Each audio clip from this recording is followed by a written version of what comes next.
Hey YouTube, what is up? We got another Patrick C. Men who were ruined after dating a Kardashian. I'm not gonna lie, it is a lot of men whose life was tarnished after dating a Kardashian. Would I date a Kardashian? No. Would I smash a Kardashian?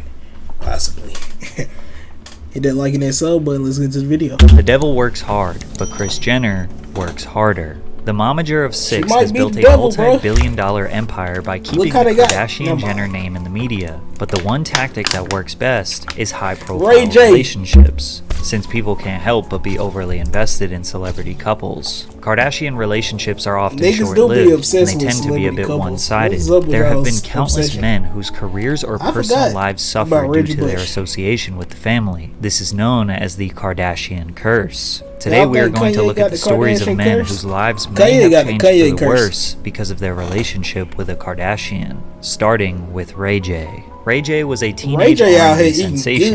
In 1997, when he was just 16 years old, his single, Let It Go, peaked at number 25 on the US Billboard Hot 100 after it appeared on the Set It Off soundtrack. He continued this momentum in 2001 with his second single, Wait a Minute, featuring rapper Lil' Kim, which peaked at number 30 on the Billboard Hot 100 and helped establish Ray J as a mainstream R&B artist. He also ventured into acting, earning roles in popular sitcoms like Moesha and The Sinbad Show. He had every quality to be a multifaceted superstar in Hollywood. Then he met Kim Kardashian. During a brief musical hiatus, Ray J began dating Kim in 2003 after meeting her while she was working as a stylist for his sister, Brandy. The couple dated for 3 years, during which they made an explicit tape that would later catapult Kim into the spotlight. However, at this time, Kim was just another valley girl. Hey, bro, imagine how Brandy felt at the time to be like, damn, my little brother got a sex tape with Kim, my stylist.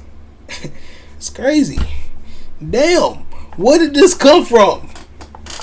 And why did you put this out, Rating? Why do you gotta tarnish the Norwood family name like that? Hey man, I ain't gonna lie, they made some forget M's. They made some billions off that, man. They eating good off that sex tape. I smashed him too. His only claim to fame is being the daughter of the lawyer who represented O.J. Simpson, so the public was generally unaware of their relationship. They separated sometime in 2006, and Ray J continued seeing the success of his recently released third studio album titled Radiation, featuring his most iconic single, One Wish. But it was after their breakup where things got bad for Ray J and great for Kim. But first, a word from our sponsor, Aura. Have you ever Googled your name and seen yourself on one of those strange sites that has way too much information about you? Brokers are making tons that are sharing, so they make it very difficult to do so. Link Aura.com/PatrickCC. Aura also does so much more to protect you, like antivirus, VPN, as you get everything. Like to keep them all in one place. Plus, they will alert you if your passwords have been compromised. Let Aura protect your information and keep you safe online. You could let people continue to exploit you and profit off your private information, or you can go to aura.com/PatrickCC to start your 2-week free trial. Link in the description. Thanks, Aura. Kim began working as a stylist for her childhood friend Paris Hilton, frequently accompanying Hilton to events and parties. Paris had a tape leak in 2004, 3 years earlier, conveniently at the same time her reality TV show, The Simple Life, first debuted. The tape and show combined launched Paris into fame. It just so happens that the Kardashian family had a reality TV show on the brink of releasing in 2007. Conveniently, in February of that year, the explicit tape of Ray J and Kim made in 2003 titled Kim Kardashian Superstar leaked onto the internet and garnered significant public interest and media attention. Kim filed a lawsuit against Vivid Entertainment for distributing the film, but this was all a part of the plan. Kim and her mother took Paris Hilton's strategy, and it worked flawlessly. Kim addressed the tape on the Tyra Banks show and insisted that she didn't want it out there. However, she dropped the lawsuit just 3 months earlier and settled for $5 million, giving Vivid... Bro, I'm not gonna hold y'all, man. I used to watch the Kardashians growing up, and it was a cool show, but I'm gonna tell y'all one thing. Hey, me and everybody else know, because y'all was watching it too. I wasn't the only one watching it, nigga. Y'all was watching it too, nigga. Everybody was watching that show. Look, listen, nigga.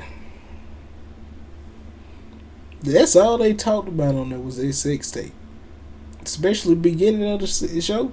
I didn't really watch too much towards that. I only really watched about cool little 3-4 seasons. I ain't watched too much. I just watched a couple. And I skimmed through a little bit just to watch. I don't know. But look,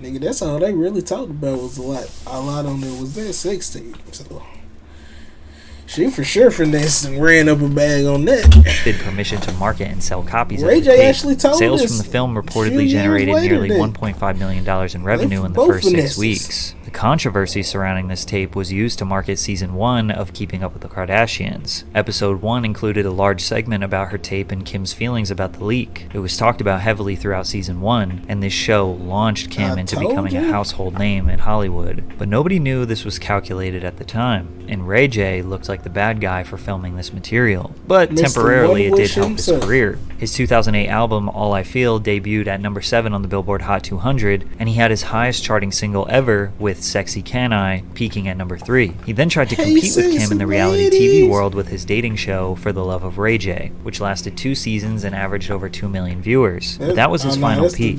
His next reality show was canceled after 2 seasons, and his music career dwindled. After not hearing a Ray J song for 3 years, we got blindsided by the controversial track I Hit It First, featuring Bobby Brackens in April 2013. This song was very obviously about Kim, especially looking at the music video. The song peaked at number 51 on the Billboard Hot 100 and gave Ray J his first Hot 100 entry in years. Then Ray J reportedly sent Kim and Kanye a check that totaled his profits off the sex tape as a wedding gift, further taunting them. Although on the surface this seemed like a W for Ray J, it really just made him look jealous and desperate to get back into the spotlight. Aside from appearing on various reality shows over the years, Ray J's legacy is mostly known today not as an early 2000s R&B star, but rather the guy who made a tape with Kim Kardashian. Not really, bro. Ray J was just a pawn to get Kim introduced. Patrick CCC, you kind of wrong. We really know Ray J for Brandy's little brother in the Raycons now, and just a nigga that be on TV. And just we know he's saying. Don't nobody really, nigga. Ask somebody, man. Ain't too many people gonna be like, dang, bro. Ray J is that nigga from the sex tape with Kim. No, not too many people remember that like that, nigga. I low key forgot they had a sex tape. I ain't gonna lie to you, but nigga, we remember Ray J for way more than that. Put some respect on Ray J name, Patrick CCC. You know he got Raycons. Stop to Hollywood, and he fell right into the trap. However, Reggie Bush would become the blueprint of how the Kardashians use relationships to line their pockets.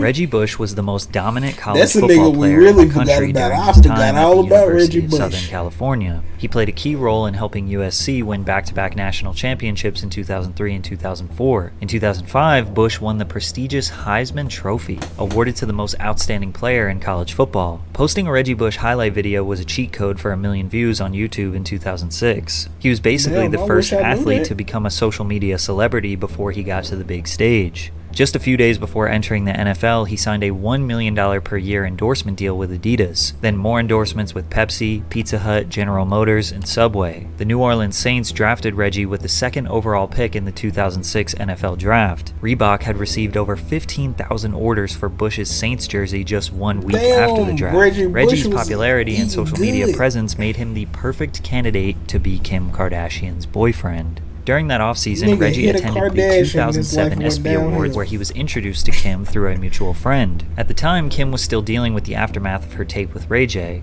and was gradually elevating to superstar celebrity status. They began dating shortly after, and their relationship was on full display and keeping up during season 2. In episode 9, Kim shoots a sexy calendar for Reggie, claiming it's for his eyes only, even though there are TV cameras recording the entire shoot for millions of fans at home. But then her mother Chris distributes the calendars for public sale. Obviously, this situation was scripted for TV. This was never going to be exclusive to Reggie, and they knew the calendar would be sold to the public. They just needed to fill out 30 minutes of television and twist the narrative. Men dating the Kardashians have to understand that nothing about their life is private, and their girlfriends will twist their real lives to fit the format of reality television. Reggie was a humble and quiet guy. This one paparazzi interaction alone, you could see how much Kim loved the spotlight. Also how they show Lamar Odom life, man. Their life was outside private. That nigga was on his deathbed. That nigga's Cut the light off. flashing and Remember? cameras. Reggie, what's up? Peace sign, dog. This type of attention every time you try to go out to a restaurant will wear down on someone. Reggie's brother chimed in on their relationship many years later. Do you ever wish Reggie Bush was sitting in that car like, damn, Kim, what you done got me signed up for? I just wanted to hit a couple times, man. I saw the little tape with you and Ray J. Man, I saw you going crazy. I want to go crazy too. And they get in the car like, damn, man, I ain't think they was going to be taking pictures like this, man. I'm a football player. They don't even take pictures of me like this, nigga. I'm the cheat code. Hell, she done that. That nigga head twisted messing with her, nigga. that you were Kim Kardashian's brother-in-law?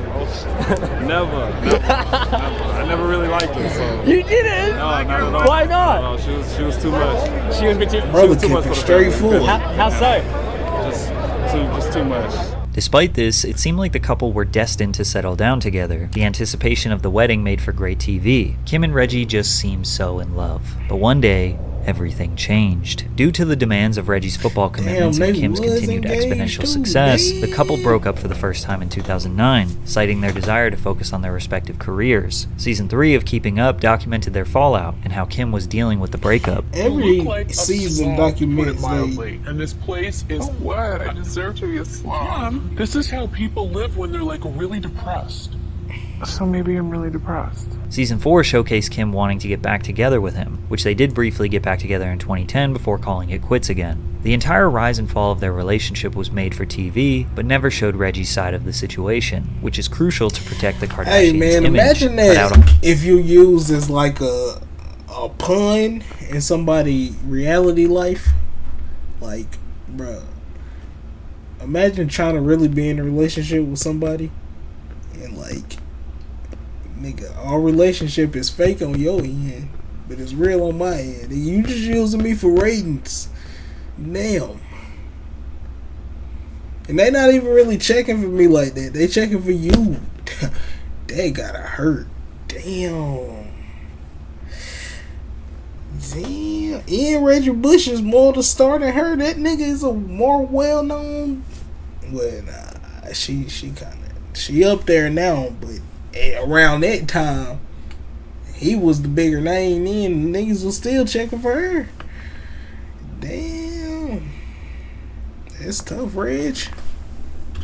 But all the things that maybe make them look bad. In fact, they often try to make the men look like the weak ones. For example, a press release after their breakup said, crazy. Kim is going to be fine either way. She travels the world and has created brands. He just can't keep up. Which is true. Reggie could not keep up with all of the failed brands that Kim was creating. The Kardashian card, a prepaid debit card that was taken off the market within a month due to a firestorm of criticism. The card had extremely high fees and was marketed to teenagers who are less educated on personal finance. Then there was Kardashian Color, a nail polish line with 14 different colors with goofy names like Chloe Had a Little Lamb and Court is Ready for a Petty. Can't forget Quick Trim, the dieting supplement that promised you to reach your weight loss goals. Well, it was bogus and they got hit with a $5 million lawsuit. Then there was Kim's Skechers Shape Up sneakers, in which advertisements claimed that the shoes would help people lose weight and strengthen and tone their butt, legs, and abdominal muscles. Because of the deceptive ads, Skechers had to pay a $40 million settlement after losing a class action lawsuit. Now, Reggie said himself that he failed to live up to expectations on the football field during their relationship.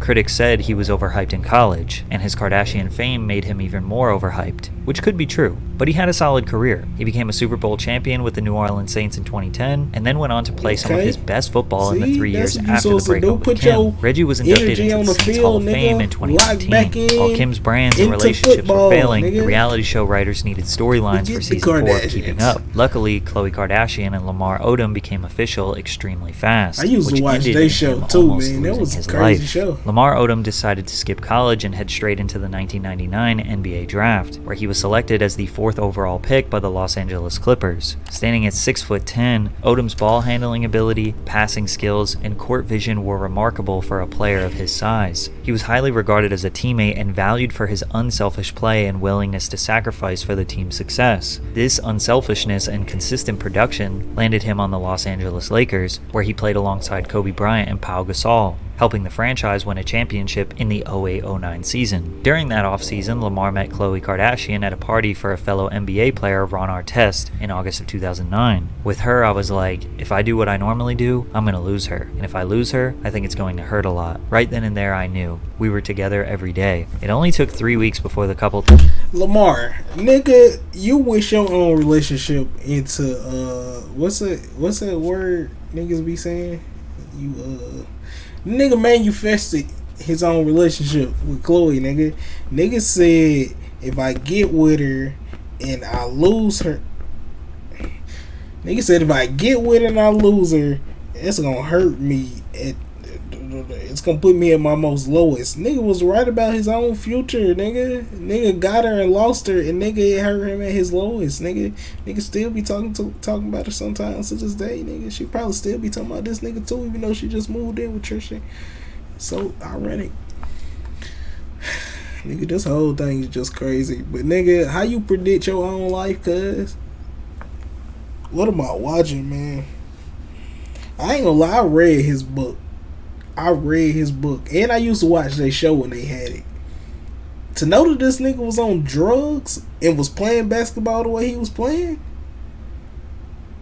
nigga, that's phenomenal. I'm not saying go do drugs and don't do drugs at all, nigga. Leave it alone. But look, how this nigga do that? This nigga Superman. Like, he done lived life. But nigga, he should have took caution before he ended up marrying her. He should have just dated a little bit and talked. The marrying part, nigga, if he said that beforehand, only he knew what he was gonna get himself into later on. Towards the end of it, took their next step in their relationship and got engaged. Crazy. It may seem like it's a quickie wedding to everyone else, but Khloe knows what she wants. The proposal was recorded and aired on an episode of Keeping Up with the Kardashians, where Lamar began regularly appearing. Just 9 days after getting engaged, Lamar and Khloe tied the knot in September 2009. After the couple was officially married, they signed a deal to co-star on a new reality show, Khloe and Lamar, which would focus on their life together in the first year of their marriage. This relationship was great for business. Like many initially involved with the Kardashians, Lamar played great during the 2009-2010 NBA season, helping the Lakers secure back-to-back championships. His excellence on the court continued into the next season, and he was awarded the NBA's 6th Man of the Year. The couple's reality show, Khloe and Lamar, debuted on E! In 2011, which averaged about the same viewers as Keeping Up. During this time, Lamar and Khloe were one of Hollywood's more prominent power couples. Khloe may have even taken a bit of spotlight away from Kim. Fans were just obsessed with her and Lamar. Together, they'd create a his-her fragrance line, Unbreakable Love by Khloe and Lamar, along with various brand deals and sponsorships. Sadly, it was all about to come crashing down. Lamar's reputation as a reliable role player in the NBA was dwindling. From 2011 to 2013, he was traded twice. The initial trade from Los Angeles to Dallas is where Odom felt his career was over. That trade from the Lakers basically ended my career on purpose. I was never really myself ever again. Being in LA, the structure, the people I knew, it hurt leaving. I had great memories with the Lakers, with Kobe and Pau. That was a special time in my life. Now labeled a journeyman, Odom was experiencing career-low statistics on the court, and his personal life was even worse. Around mid-2013, cheating rumors consumed media headlines. While Khloe initially supported her husband, she filed for divorce in late 2013 after months of speculation about Lamar's substance abuse issues. Lamar details one dark night in his book. While on a bender of cocaine and ecstasy, he grabbed Khloe forcefully in a fit of rage and said, "I screamed, out of my mind.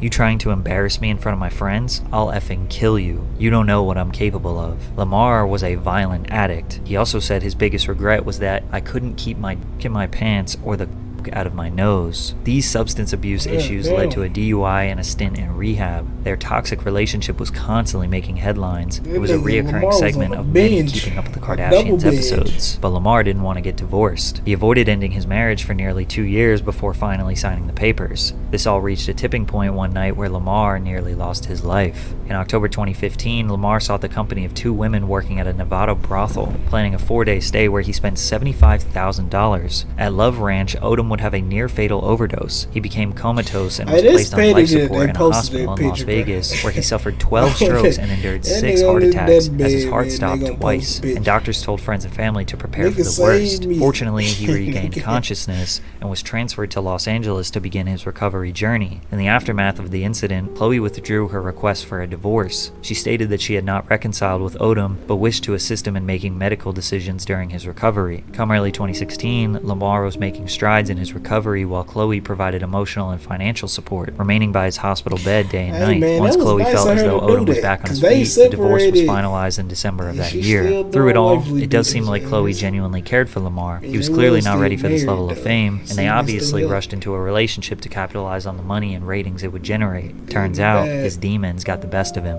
But he wasn't the only basketball player to fall victim to the Kardashian curse. Kendall Jenner has dated at least 7 different NBA players. God damn, Kendall! God! 7? You done smashed a lot of Kendall. You done got back shots. Yeah, I don't even know what type of shots you receiving from these niggas. But you done got shots from rappers too, so I ain't even telling. Nigga, we ain't even gonna just say rappers. We gonna say artists, because there's done been a lot of artists you shouldn't have relations with. But 7 basketball players, how many artists have it been? Damn, you knocking them down. Kim Jr. You matter of fact, all y'all just be knocking them down. Hey, salute to y'all. Y'all just out here knocking things down. This is insane. If that's what y'all want to do it. Damn, Kylie. Kendall. Nah, that's Kendall. That's Kendall. That's Kendall. That's not Kylie. My fault. Damn, Kendall. Sell prompting a famous meme in the NBA community, Kendall's starting 5. Now, a lot of NBA fans like to indulge in the idea that Kendall ruined these players' performance, but it's an extremely weak argument, because many of these situations can be attributed to just normal ups and downs in a ball player's career. Jordan Clarkson dated Kendall in 2016 and had a slight dip in performance the next couple seasons, but bounced back and has been playing better than ever for the past 3 years. The same can be said for Kyle Kuzma, who dated Kendall in late 2018 to mid-2019, had a slight dip in performance the next 2 seasons, but again bounced back immensely for the past 2 years. Ben Simmons briefly dated Kendall in 2018, but didn't see a major decline in his performance until 2022, 4 years later. Devin Booker played great the entire time he was dating Kendall. Phoenix Suns fans just like to blame her because they got outplayed by the Bucks in the 2021 NBA Finals. Blake Griffin is probably the one who had the worst downfall after dating Kendall. In summer of 2017, Blake separated from the mother of his children, Bryn Cameron, thinking he was going to get serious with the 22-year-old model. During their time together, Kendall was frequently spotted courtside while Blake was playing for the LA Clippers. In September 2017, a source told people that the relationship was nothing serious. Blake is doing everything in his power to make Kendall his girlfriend, but she's keeping him at an arm's length because she knows how busy she is. Which makes you wonder what type of mixed signals were happening that Blake would leave his family for a fling with a model. Was he being led on? Damn, I used to hear that on like whenever they'll post stuff about Blake on Instagram, I used to see them in the comments say that he left left his wife for Kendall. I keep mixing them up. Kendall, my fault. I'm sorry, Kendall. If you ever say, hey, Kendall, hey, it's your first time coming to my house. All the Kardashian sisters, hey, it's your first time coming to my house. But look,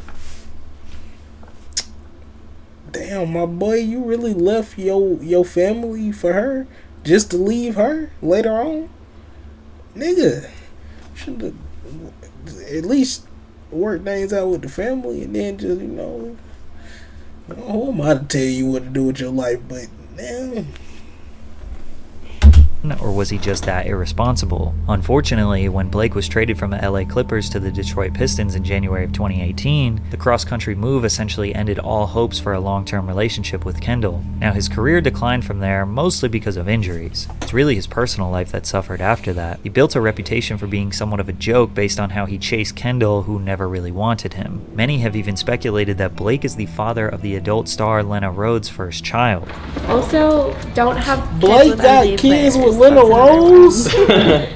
This rumor has led to Griffin becoming a meme within the NBA community. Blake was a superstar player at one point for sure, but his downfall seems more so because of his injuries rather than being tainted by the chaotic lifestyle of the Kardashians. Seeing how successful Khloe and Lamar initially were inspired Kim to get a basketball husband for herself, Kris Humphries, which ended in Kris suing Kim for using him for publicity. Entering the NBA in 2004 as the 14th overall pick selected by the Utah Jazz, Kris Humphries was highly regarded as a promising basketball prospect. However, he was just okay. He averaged 4.3 points and 3 rebounds per game in his first 5 seasons, but he also only averaged 11.5 minutes of playtime. Kris was a decent player, but nowhere near the superstar that the Kardashians aim for. However, in 2009, Kris began playing for the New Jersey Nets. His playtime doubled, and so did his stats. Not too long after, he met Kim Kardashian through a mutual friend. Kim was photographed sitting courtside on multiple occasions at the Barclays Center that fall, and though it was obvious the two were dating, they initially kept the status of their relationship a secret.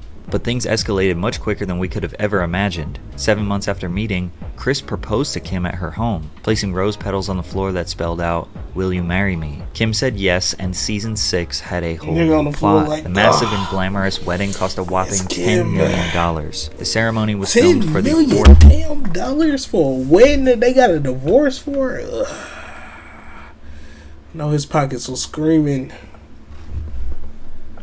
Damn. Look at Caitlyn, formerly known as Brewsterfer. 4-hour E-special, Kim's Fairy Tale Wedding, which aired on television 2 months later. The couple quickly capitalized off the attention, appearing on The Ellen Show where they renewed their vows. Nah, that top hat is insane, long boy. time for reality TV stars, so it's time to renew your vows. Unfortunately, Ellen's one-off comment foreshadowed their early demise, because Kim filed for divorce after just 72 days of marriage. For better, for worse, for richer, for poorer, in sickness and in health, until death do us part. Those are pretty serious promises, let alone a $10 million wedding. Kim said, "I hope this marriage was forever, but sometimes things don't work out as planned," which makes you wonder what the plan was. While Kim seemed content with parting ways, Kris revealed his own statement that he was not done fighting for the relationship. "I love my wife and I'm devastated to learn she filed for divorce." Kardashian fans immediately took Kim's side. They said Kris was always rude to her, and they could tell through the highly edited and scripted TV show that it obviously wasn't going to work out. For example, Just saying I want to raise my kids and live in LA. That's where I'm from. That's all I know. By the time you have kids and they're in school, he was kind of he did talk a little crazy on that show. Obviously, this is a very rude and mean thing to say to your girlfriend. However, we don't know how much of this conversation was edited. What if right before this, Kim said, "Well, you're never going to be a Hall of Famer, so you should just quit." They also point to another clip during the wedding rehearsal.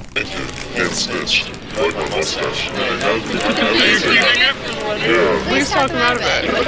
This is all I feel like I have left is my mustache. It's the only way to send a message to kids. When you are surrounded by a family that directs your every move, directs the words that come out of your mouth, controls every situation to make it benefit them the most, something as small as refusing to shave your mustache feels like a victory. On top of that, media outlets are posting headlines that say, "Kris Humphries mocks Kim Kardashian's weight on show." This is what he said. Get a lot of wedding cake. I'm pretty sure everyone in history who's tried to lift up another human grunts and says how heavy they are. In response to this divorce, Kris filed to annul the marriage, citing that it was fraud. An annulment is a legal ruling that erases a marriage by declaring the marriage null and void and that the union was never legally valid. Kind of confusing, but basically Kris... You mean to tell me y'all spent $10 million on a fake wedding?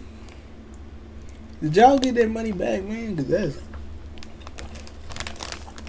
$10 million is a lot to be wasting on a fake wedding. Chris was arguing that this marriage was all a spectacle for entertainment, where he was fully dedicated and serious the entire time. I would never go through something and do something that wasn't real, or I didn't believe in, so I can really only speak for myself in terms of that. The pair reached a settlement in court in April 2013 after Humphries dropped his annulment request, and their divorce was finalized shortly after that. In 2017, Kim reflected on her reasons for marrying Humphries, saying, "At the time, I just thought, holy shit, I'm 30 years old, I better get this together. I better get married. But I knew on my honeymoon it wasn't going to work out." Chris expressed that... Hey, to the young people out there, because 30 is still young. 30 is still young. It's not really that old. It's really not old. It's more mature, but it's not old. Not old. I don't feel like you gotta rush in life and get married at 30, because what if you're not ready for marriage at 30? Now you just wasted time and money and a lot of other things just for to be married at 30, nigga. You could have did something else. Do not be like Kim. Don't be like Kim and Christopher. Do not spend $10 million on a wedding that's gonna only last for 78 days. That's crazy. That he was in a dark place for a year after the split was because he felt way like out the of world budget hated for that him. too. I didn't even want to say anything to defend myself because it felt like I couldn't win. Although he wasn't really much of a star player before he married Kim, afterwards he started Well, playing he some of only his had best basketball. 11 However, minutes. this failed marriage and the public siding with Kim shattered his reputation and overshadowed any of his career highlights, especially considering he was replaced with Kim's new superstar boyfriend, Kanye West. Kanye and Kim's fallout is easily the biggest and most catastrophic of them all. Their relationship alone could be its own video. Well, yeah, Trap Lord Ross did it in 3.5 hours. However, Kanye is trying to save his children from being used as pawns to become the successors of the Kardashian empire. Kris Jenner molded this formula of managing her kids' careers and capitalizing from their success. Ye doesn't want that to be done to his kids, because it has already begun. In November 2021, Kim Kardashian launched a... This might be my last pause of the video. Kanye, you might need to save them kids, bro. I saw a post on Instagram the other day. Lil North was talking about God, man. And here come Kim talking about some freaking... Oh my God. You don't believe in aliens? Nigga. Back up, Kim. What did you talking about? She talking about God, you talking about aliens. They don't even... Man, what you thinking piece at, bro? Joint TikTok account with her eldest daughter, Northwest. Kim and North accumulated more than 130,000 followers in less than 24 hours. People are now becoming fans of the 9-year-old. They claim she is exactly like Kanye, confident and unashamed of her attitude. Now, TikTok clearly states that the minimum age for a user is 13 years old, but they don't use age verifications when you sign up, plus Kim making this a joint account makes it seem like North has restricted access to it. We know this isn't true when North went live on TikTok by herself on her own personal phone. She ran into Kim's room where she said, "Mom, I'm live." Okay, bye. After multiple other instances of North posting on TikTok, Kanye told Kim he didn't want her on the app, but she wouldn't listen, so he went public. Hey everybody, I just got off the phone with Kim. I told her to stop antagonizing me with this TikTok thing. I said it's never again. I am her father. I know y'all don't respect fathers and the idea of family, and media tries to promote something. I said I'm not allowing my daughter to be used by TikTok, to be used by Disney. All of us have been on TikTok. It's completely understandable why a father does not want his child to use that app. But it's the frustration that Kanye omits and his very serious tone that makes people label him crazy and controlling. Kim disagrees and says Kanye is attacking her. Kanye's constant need for attacking me in interviews and on social media is actually more hurtful than any TikTok North might create. As the parent who is the main provider and caregiver for our children, I am doing my best to protect our daughter while also allowing her to express creativity in the medium that she wishes with adult supervision, because it brings her happiness. However, just 1 year later, and everyone agrees that Kanye was right. Northwest linked up with Ice Spice and shared a video of themselves and some friends singing along to Boys a Liar. I ain't gonna hold y'all. When I let my daughter... How old Northwest gotta be like...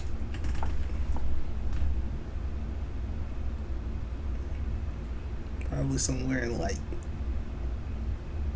8-ish, 9-ish, 10-ish, somewhere in the lines of there. She gotta be somewhere in that age range. I am not about to let my daughter in that age range hang with Ice Spice gang. No. I don't even know if you can listen to Ice Spice. You might can listen to it, but like the clean version, I don't know. But hanging with Ice Spice, all Ice Spice do is twerk, twerk, twerk, twerk, twerk. No. Kanye got a point. Part 2. North had previously That's posted probably a why portrait Kim she was drew of talking about Ice them Spice weeks aliens. prior. Kim know. likely arranged their encounter so that the daughter could meet someone she looked up to, having done something similar in the past with JoJo Siwa. The video didn't initially spark much JoJo controversy, Siwa, as many felt the encounter was she fairly cool. innocent and Ice playful. Spice. However, days later, Ice things Spice went too went far mad after North lingerie posted a grade TikTok public. cosplayed as Ice Spice, wearing an outfit many deemed inappropriate for someone her age. Amid immense backlash, many questioned Kim's parenting, ultimately forcing her to delete the video. Kim said, "As soon as I saw the words," meaning the lyrics North was singing, "I was like, oh no, we're taking this down." Which proves that 1, Kim does let her 10-year-old use TikTok without supervision, and begs the question, why was she letting her daughter hang out with the 23-year-old rapper anyways? Ice Spice Well, 23? because 1 month later, Skims, her company, launched a campaign surrounding Ice Spice, and this was the perfect controversy to help Ice sell Spice some version, clothes. I ain't Kim gonna also lie. agreed recently that Kanye was right the whole time. You know, and then I saw on the internet, it's like, Kanye was right, you know, and maybe he was, you know, in that instance. Maybe if we put my family on display, or yours, or anyone's in front of millions, it would be just as messed up as theirs. Life is extremely complicated. Hey, she got To the blame most these men's funniest downfall cry. or depreciation on a single relationship seems drastic. Not to mention, these relationships and family complications are edited, manipulated, and sensationalized for our entertainment. I'm not sure if the Kardashian curse is real. Wait, they're It not gonna definitely talk is about- extreme to say that these men's lives were destroyed after dating them, but one thing we can guarantee is that the Kardashians always benefit. They will always come out on top. Hey, if anybody in the alphabet community, do not cancel me for saying this, but I'm just saying, hey, if they gonna talk about all the men they ruined in the Kardashian, they're not gonna talk about Caitlyn. Everybody, they just gonna skip over him, huh? I mean her. I'm sorry. See y'all in the next video. Don't cancel me, man. But look, they just gonna skip over Caitlyn, man. Am I missing something? They just gonna skip. Whatever, bro.